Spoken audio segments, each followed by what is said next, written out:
Hello, कैसे हो? Hello student, कैसे हैं आप सभी? मैं हूं आरपी सिंह और this is resonance alpha chemistry. हम लोगों का जो चैप्टर चल रहा है वो सॉल्यूशन चैप्टर चल रहा है और आज हम आपको सॉल्यूशन टॉपिक में मोल फ्रैक्शन के बारे में बताएंगे। I give information about the mole fraction. इससे पहले आप सभी चैनल को सब्सक्राइब कर दें ताकि कंटिन्यूअसली आपको वीडियो मिलते रहे। तो अब हम स्टार्ट करते हैं अपना topic mole fraction. Mole fraction को जानने से पहले हमको जानना होगा फ्रैक्शन के बारे में, क्योंकि जब हम मोल फ्रैक्शन को पढ़ते हैं, इसकी स्टडी करते हैं, तो सबसे पहले हमें ये भी जानना जरूरी होगा कि आखिर फ्रैक्शन क्या होता है। What is mean of fraction?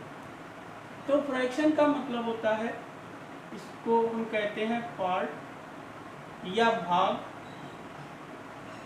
या हम कह सकते हैं हिस्सा।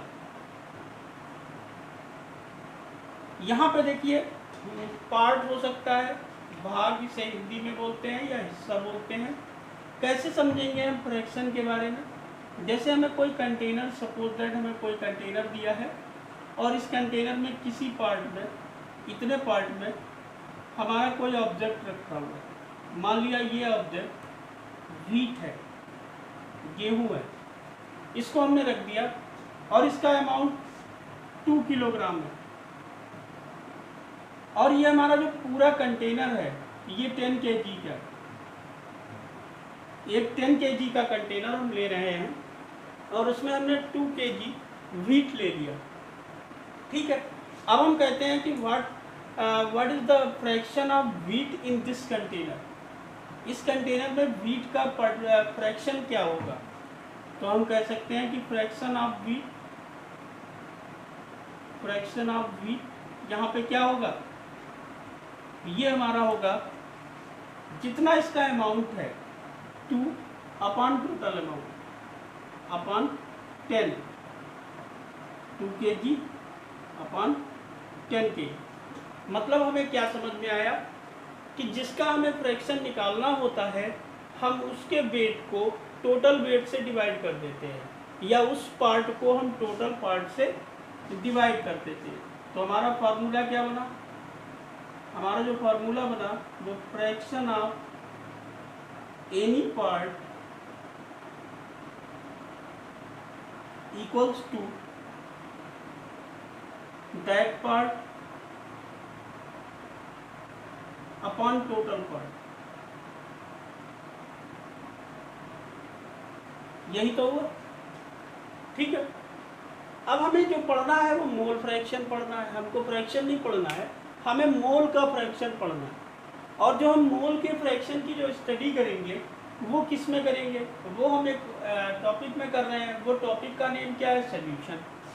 ठीक है, इरेज करते हैं इसको। तो वो टॉपिक का नेम हमारा क्या है?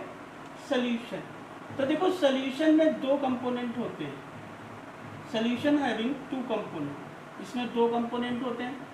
एक कंपोनेंट होता है सॉल्यूट और दूसरा होता है सॉल्वेंट। हमने आपको बताया भी है, सॉल्यूट कौन होगा? जो अमाउंट में कम होगा। सॉल्वेंट कौन होगा? जो अमाउंट में ज़्यादा होगा। सॉल्यूट हमेशा डिज़ोल्व होता है और सॉल्वेंट हमेशा मीडियम होता है जो किसी को डिज़ोल्व करता है। तो अगर हम कहें number of moles of solute, इसके मोल, क्योंकि हम बात किसकी कर रहे हैं? हम बात कर रहे हैं मोल की। तो इसके मोल क्या होंगे? दैट इज N2 और इसके मोल क्या होंगे? N1। तो हम कह सकते हैं कि हमारे पास टोटल मोल कितने हैं? Nt कितने? ये है N1 प्लस N2। अब हमें जिसका भी फ्रैक्शन निकालना होगा, जिसका मोल फ्रैक्शन निकालना होगा, जैसे हमें सॉल्यूट का निकालना है तो हम इसको क्या लिखेंगे? X2। और हमें सॉल्वेंट का निकालना है तो इसको हम क्या लिखेंगे? X1। तो हमें जिसका निकालना है, जैसे हमें X2 निकालना है तो हम उसके मोल को रख दें और क्या रख दें? टोटल नंबर ऑफ मोल्स को रख दें। ये हमारा सॉल्यूट का मोल फ्रैक्शन आ गया। यहाँ पे हमें सॉल्वेंट का मोल फ्रैक्शन निकालना है तो हम सॉल्वेंट के मोल को रखते हैं और हम टोटल मोल को रख दें, वी पुट टोटल मोल, हमें क्या पता चल जाएगा, मोल फ्रैक्शन ऑफ सॉल्वेंट। तो इज इट क्लियर, क्या ये आपका क्लियर है कि मोल फ्रैक्शन क्या होता है? मोल फ्रैक्शन जिसका निकालना होता है उसके मोल अपॉन टोटल मोल। तो हम कह सकते हैं कि mole fraction of any part equals to number of moles of that part upon total number of moles। ठीक है, क्लियर है ये? अब हम इस पे एक क्वेश्चन करते हैं, ये हमारा क्लियर हो गया। अब हम इस पे करते हैं प्रॉब्लम। देखिए, हमने एक प्रॉब्लम ली, वो प्रॉब्लम हमारी क्या है? हमारी प्रॉब्लम है, जैसे हमने कहा कि कैलकुलेट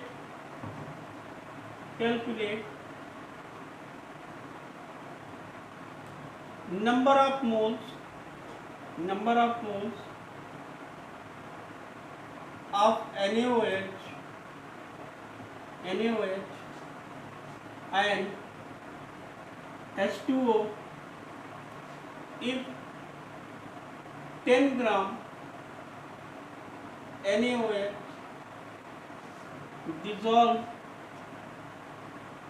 dissolve in 90 ग्राम, या 90 ना लिखो, dissolve in 100 gram solution।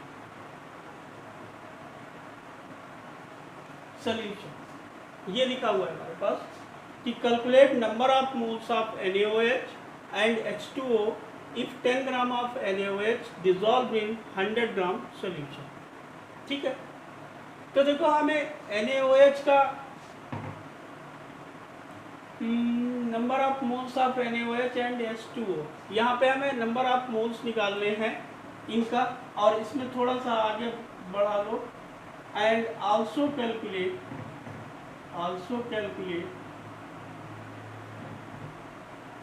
mole fraction of NaOH and H2O, ये कह दिया। तो सबसे पहले तो हम नंबर ऑफ मोल्स निकालेंगे। तो नंबर ऑफ मोल्स क्या होता है? सबसे पहले हम ये जाने कि हमारे पास सोल्यूशन का वेट क्या है। तो वेट ऑफ सोल्यूशन, इसका जो आंसर है वो क्या होगा? वेट ऑफ सोल्यूशन आपका ये कितना होगा? 100 ग्राम। वेट ऑफ सॉल्यूट क्या होगा? Weight of solute means W2, ये आपका कितना होगा? 10 ग्राम।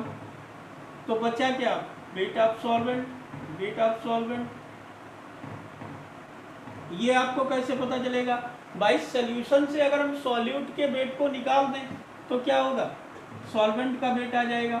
तो ये solution weight minus solute weight, तो मीन्स ये आ गया हमारा W1, ये आ गया आपका 100 माइनस 10 इक्वल्स टू 90 ग्राम। अब हमने नंबर ऑफ मोल्स निकाले, तो N2 हमारा क्या हो जाएगा? ये हो जाएगा W2 अपॉन M2, और W2 हमको कितना दिया है? 10, और M2 NaOH का जब मोलर मास निकालेंगे तो 40 आएगा। तो ये कितना आ गया? 0.25 मोलर मास निकालना प्रीवियस में बताया था। NaOH है तो Na का 23 होता है, ऑक्सीजन का 16 और हाइड्रोजन का 1, तो कितना हो गया? 40। और हम जब N1 निकालेंगे तो वो क्या होगा? 90 अपॉन 18, क्योंकि वाटर का मोलर मास कितना होता है? 18, तो इसको हम डिवाइड करेंगे तो ये हो गया 5। ठीक है, क्लियर है यहाँ तक? कोई प्रॉब्लम? No problem. तो इरेज किया जाए ऊपर से। अब हम देखो मोल फ्रैक्शन निकालते हैं। सबसे पहले X2 निकाल लें, मतलब NaOH का, ये हो जाएगा N2 upon N1 plus N2। तो N2 हमें कितना दिया, 0.25, और N1 प्लस N2 कितना हो गया, 5 प्लस 0.25, तो ये आपका हो गया 25 अपॉन 525। इसको काटो, 5 5 जा 5 बन जा 0, 5 5 जा, तो 5 को डिवाइड कर दो 105 से, ये पॉइंट लगा दो, 0 बढ़ा लो, 0 लगाया, 0 बढ़ा लो, 4 टाइम चला गया, 4 5 जा 20, और ये 2 हो गया, बचा आपका 80, फिर हमने 0 बढ़ाया, अब ये 7 टाइम चला जाएगा, तो आंसर हमारा आ गया X2 इक्वल्स टू 0.047। क्लियर है। अब हम X1 निकाल लें, तो X1 हमारा क्या होगा, X1 हो जाएगा N1 upon N1 plus N2, और N1 कितना है 5, और ये है 5.25। ओके, तो हम 500 को डिवाइड कर दें 525 से, नहीं जा रहा है, पॉइंट लगाया, 0 बढ़ाया, 9 टाइम ले जाए, और 9 5 जा 45, 9 2 जा 18, और 4 22, 9 4 जा 47, लगभग ये आ गया आपका 0.9। आगे चाहना तो आप निकाल लेना, ठीक है, इतना रखते हैं। नेक्स्ट टॉपिक हमारा जो होगा, जो हम नेक्स्ट टॉपिक पढ़ाएंगे, आज हमने मोल फ्रैक्शन आपको बताया है, इसके बाद दूसरा टॉपिक हम बताएंगे आपको मोलैरिटी के बारे में, मोलैरिटी और नॉर्मलिटी, इनको तीनों को हम एक वीडियो में डिस्क्राइब करेंगे, और उसके बाद हम आपको बताएंगे राउल्ट्स लॉ के बारे में, ठीक है। तो चैनल को आप लोग सब्सक्राइब कर दीजिए ताकि आपको कंटिन्यूअसली वीडियो मिलते रहें। धन्यवाद।